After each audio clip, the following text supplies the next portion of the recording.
E aí eu cheguei, quando eu pude sentar para assistir esse DVD, né? E eu coloquei para assistir e aquilo se confirmou, né? Várias pessoas falando coisas muito interessantes, né? Mas a fala daquela pessoa era uma fala que se destacava, né? Mais do que isso, eu descobri que esse tal de Abraham Hicks, na verdade, era uma mulher, né? Era uma mulher que se chama Esther Hicks, e abaixo do nome dela, quando saía escrito no filme, estava escrito Teachings of Abraham, que seria algo mais ou menos como os ensinamentos de Abraham, né? Está aparecendo aí na sua tela para você ver a parte que ela aparece no filme. Então, aquilo me chamou muita atenção e eu continuava assistindo, né? E por que que me chamava tanto a atenção?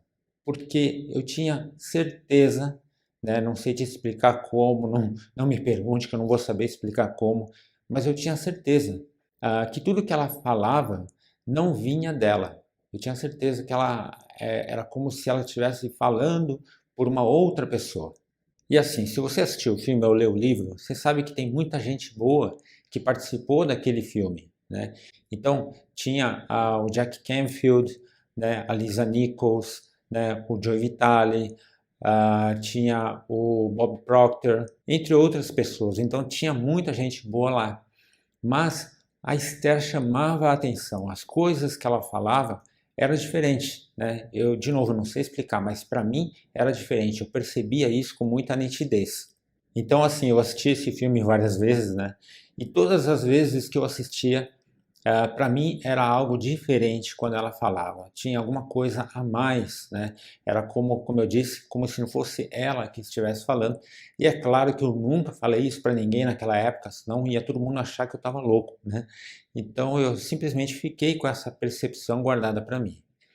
Bom, no ano seguinte, né, em 2006, o filme foi lançado nos Estados Unidos, né, em vários outros países, e em 2007 chegou aqui no Brasil, né?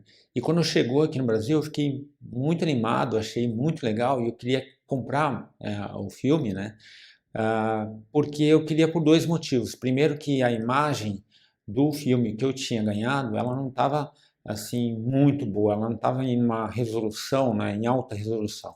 E segundo, porque eu queria que tivesse dublagem em português para que outras pessoas também que eu queria mostrar, né, pudessem entender, porque afinal de contas, mesmo a pessoa assistindo e eu explicando, é diferente se ela estivesse assistindo o filme já dublado, né? Mas daí, quando eu fui assistir o filme, aí veio a grande surpresa. O que que aconteceu? A Esther Hicks não estava lá, né? Eram todas as mesmas pessoas, as mesmas falas, os mesmos ensinamentos, mas por algum motivo a Esther Hicks não estava lá. E aquilo me chamou muita atenção, porque para mim era nítido que ela era como fosse a cabeça do filme, né? Toda a parte do conceito, dos ensinamentos, ela era a pessoa principal naquele filme. Então, aquilo chamou a minha atenção, né? E a minha curiosidade. A partir dali, eu quis saber mais. Aí que eu quis saber mais, né? Quem era aquela pessoa e da onde que vinha tudo aquilo que ela falava. Bom, depois de um tempo, eu acabei descobrindo, né, que quem resolveu tirar a Esther do filme foram os produtores, né? E por que que eles fizeram isso, né? Porque a Esther, ela canaliza uma consciência coletiva que se auto-intitula, né, Os Filhos de Abraham, tá? Na verdade é uma longa história, mas esse nome ele surgiu apenas porque a Esther queria um nome. Ela queria saber como é que eu chamo vocês, né? Então eles deram esse nome para ela. Mas voltando ao assunto, ela canalizava, né? E ela canaliza essa consciência. Então os produtores na época eles já achavam que o filme por si só já era uma coisa muito, assim, uma quebra de paradigma muito grande naquela época. Seria uma coisa muito impactante, né? Então, imagina se, além disso, eles fossem dizer, né, que tudo que a Esther falava, ela na verdade estava canalizando uma consciência que não é nem uma consciência de uma pessoa, que não é nem uma canalização de um ser, né, e sim uma canalização de uma consciência coletiva, né, de algo que a gente nem faz ideia aonde está. Então seria uma coisa, né, realmente muito impactante. Então eles quiseram que ela colocasse o nome dela como se fosse ela que estivesse falando.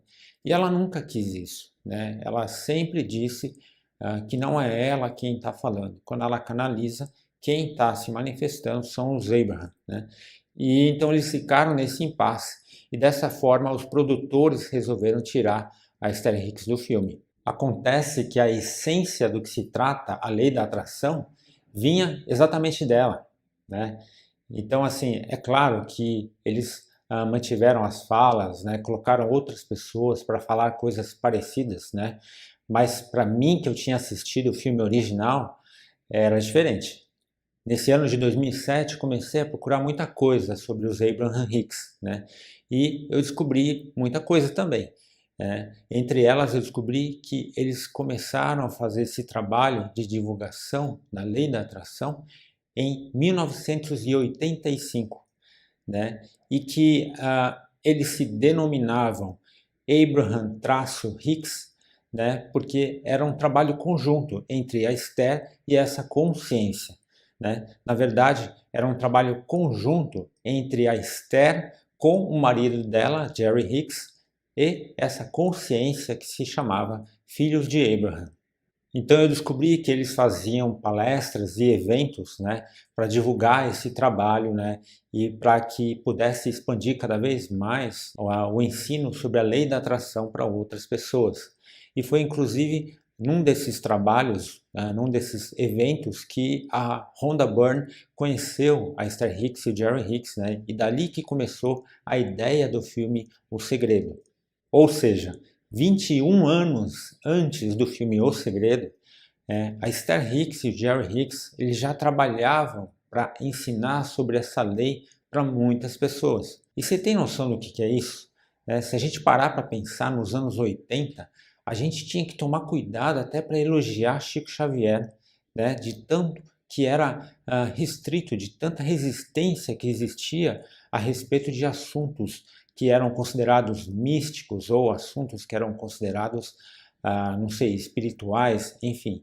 Tudo isso era muito restrito, mas nessa época eles já falavam, eles já ensinavam sobre a lei da atração, né? E imagina só, falar que você está canalizando uma consciência, né, de um lugar não físico para ensinar uma lei universal para que todos nós sejamos mais felizes.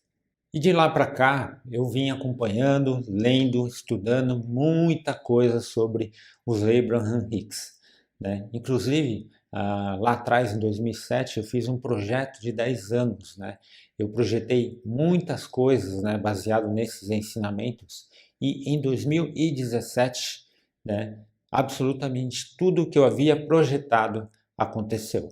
E ter esse poder fascina as pessoas, né? Tanto é que, se você for ver, um dos vídeos que é mais visitado aqui no nosso canal é o vídeo que se chama O Poder da Visualização. Mas o motivo desse vídeo é que, antes da gente começar a aprender como atrair as coisas, né, a gente precisa aprender a ir mais a fundo do que se trata, o como que é, né, o que existe por trás da lei da atração, né? E baseada nas experiências que eu tive, baseado nos conhecimentos que eu adquiri, esse é o verdadeiro segredo.